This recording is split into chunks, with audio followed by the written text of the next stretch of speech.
To better fight against the violations of human rights in Cameroon, there is an urgent need for all journalists, the watchdog of the society, to close ranks with lawyers, military officials, civil society actors, whistleblowers, and other human rights activists. The raison d'etre of this multi-actor consultation workshop. The social, the political, and the security context is very difficult in various regions of Cameroon. Human rights are more and more violated.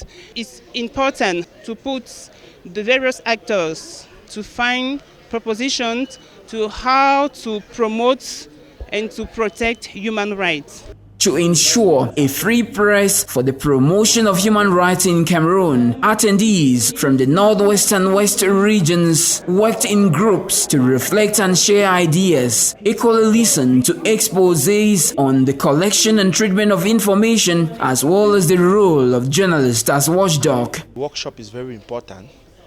First, because it's not bringing just journalists, it's bringing journalists with other persons involved in the human rights chain. I'm very happy that we come in here to get some expert knowledge to be able to bring these aspects of human rights abuses to the fore. Apart from similar workshops already organized in Douala and Yaoundé, the Association of Journalists in Africa for Development has so far trained 30 journalists who are today writing articles for the promotion of human rights not only in Cameroon but Africa in general.